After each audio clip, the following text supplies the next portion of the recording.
USA Warrior Stories is a not-for-profit organization designed to record, archive, and share videos of veteran stories, to help veterans make a connection with one another and to help us all better understand their sacrifices for our freedoms.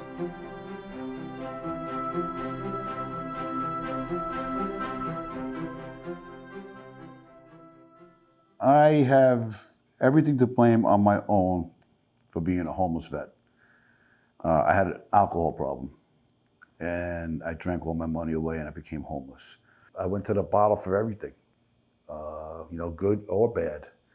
So a friend of mine had told me about Beacon House, so I reached out to them, and I got here twice, and the first stint didn't do me any well. I got out on my own, and I went back to the bottle. This last time I came in was in February 2021. You have to be willing. And I was willing. I seen him. I have 3 children. My daughter's getting married November 12th. She's got a sober dad walking her down the aisle. She's very proud of that. I'm proud of that. If I could send a positive message out to any brother or sister out there who's struggling, just keep doing the work, man. And move forward. You can always start your day over. If you start off with a bad day in the morning, you take a deep breath. Any time of the day, you can start your day over. Well, I was born in Nassau County, Mineola Hospital, back in 1964. My mother was Marilyn, my father was Raymond. They lived in Floral Park in an apartment and then on Iris Avenue. Then they finally bought a house when I was 7 in Wantor. They split up when I was 14, and my father went to Huntington, and we went to West Babylon. And that's where I graduated from high school in 1982. I wanted to see the world. I actually joined the Navy. One of my mother's good friends, he was a Navy guy himself. And, I wasn't going anywhere at the time. I said, I need some kind of direction, so I joined. And I loved it. It was a great thing. I did 10 years active service. I was a machinist mate. I worked down the engine room. I was on an aircraft carrier, the USS America, CV-66. And down the engine room, half of the house was machinist mates, and the other half was the BTs, boiler technicians. And we worked together inside the fire room there. We sent steam to the turbines, made the ship propel. We also sent steam to the catapults to launch the planes. We also made potable water on the ship. We supplied the AC, we supplied the heat. So we were a very integral part of the ship. Without us, she ain't going nowhere, So, we're the last ones to leave on Liberty, first ones to come back because we have to get the engines running, We can go to a port for like a week. We have port and starboard duty, which means on one, off one, on one, off one, and we're a ship's company. Everybody's gone for the whole week, but we have to be maintained 2 engines running at all. We had 4 engines, and God forbid we had to deploy. Right. We can cross connect main and lock steam and get the other 2 turbines going. My favorite port was Singapore. It was beautiful. It was a clean New York City. It was, I bought a lot of good camera equipment that would have, probably like 3/4 of the price cheaper there, like good lenses and stuff for my Minolta camera. But it was exciting, it was rewarding, like I said, I saw a lot of the world. We evacuated the American Embassy in '89, which was pretty cool. And then, I also did 1990 and '91, I did Desert Shield, Desert Storm, where I was a machinist mate of the watch in MMOW underway during the wartime, which was an honor to be able to, be one of the ones to steam that ship and listen to the orders coming down, and I was in charge. I also, after we came into port, I was a chief of the watch.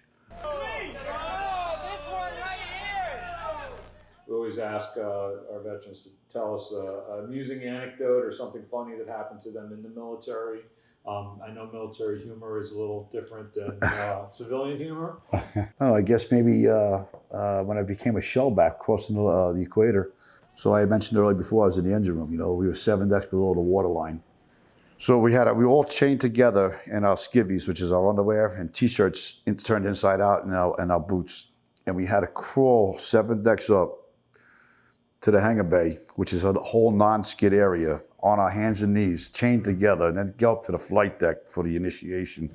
And if you didn't do what they told you to do, you'd have to go to the back of the end of the line and start all over. And nobody wanted to do that because it's pretty gross. I mean, we were in torpedo shells with urine and throw up and all that, If you didn't do it, back. So one of the things that kind of really got me pretty messed up, well, I did it, I had to do it, they have toilet bowls on top, you know, and this guy says to me, all right, put your head in the toilet and pull out a carrot for mom.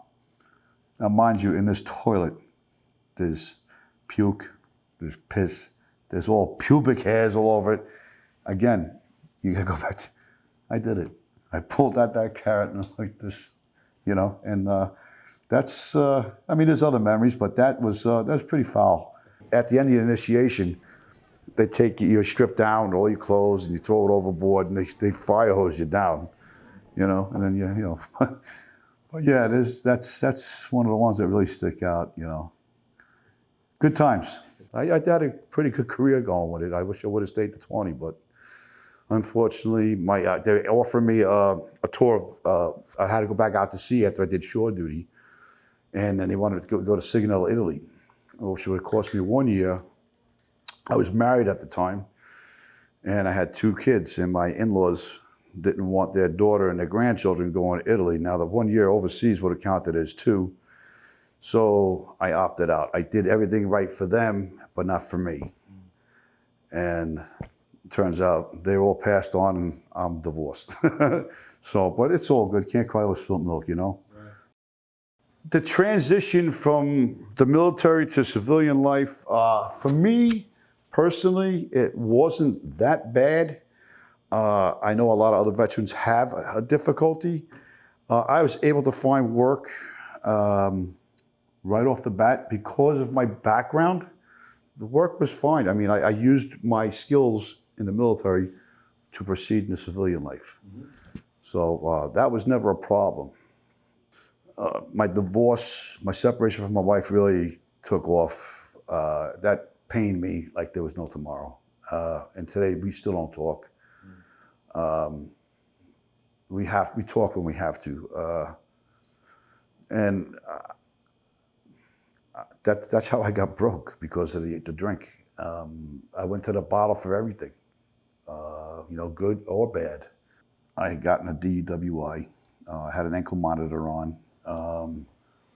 And it was I needed some kind of guidance again, you know, at 56 years old, I needed to do something with my life. And a buddy of mine had told me about it, a guy I went to high school with, and he says, Mike, call Beacon House. And I called them, and they got me in.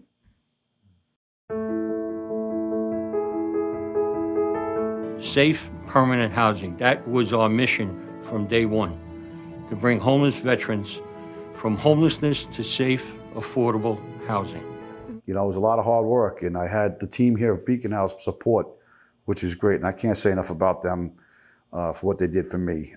They also allowed me to get into aftercare program at the VA, which I still go to this day. It's every Thursday from 9:30 to 10:30, you know. I'm 15 months sober tomorrow. I go to AA all the time. And if it wasn't for this program, for Beacon House themselves, I don't know where I'd be. I might not even be here. With Beacon House, I was able to get my life together, okay, and finally move out on my own. I now have an apartment in East Islip. If it wasn't for Beacon House, that wouldn't be possible. When I moved out, they gave me a whole bunch of goods. They hooked me up with brand new dishware, flatware, a vacuum, Tupperware, toaster oven. It was unbelievable what they gave me to help me get on my feet, my new apartment, you know. I expanded our mission to create jobs for veterans that we house. So these are like entry-level positions that come to work with us, which our workforce now is over 100 people, which 50% of them on any given day is probably veterans. I'm an employee of Beacon House now. I'm a support staff. I work Sundays, every Sunday from 4 p.m. to midnight. You know, and I'm grateful every day that when I wake up, I thank God that I wake up and I'm sober. You know, and I always tell them, please get into my head before I get into it, because it's not a good place when Mike gets in there, you know. So, and I'm grateful. I got a lot of gratitude. I'm very humbled. You know, it's possible. You just have to want it. You got to do the work. It's not going to do it for you. You know, if you reach out, people will reach back. And, you know, if you don't hear nothing, It's like the old saying, squeaky wheel gets the grease. Keep making those calls, keep making those calls. Put the bug in their ear. They'll eventually get back to you. Don't give up. Today I've learned that I don't need that bottle. That desire to drinking has been completely lifted from me, and that's because of the program. It's just been an amazing journey. It really has, and it's going to continue. The gifts keep coming. The gifts of getting my own apartment, you know, being sober is the best gift. You know, the relationship with my children, you know, is so much better. You know, just life in general. You know, I'm able to live on life's terms without struggling to pick up that bottle now. You know, if I have a bad day, like I said before, I'm able to take a deep breath, sit back, start my day over. It could be 8 o'clock at night. Start your day over. Where in the past, I never did that. You know, if I woke up and I spilled a cup of coffee, the whole day was shot and it was in my head. Now, if I do that, I spill that cup of coffee, it's okay.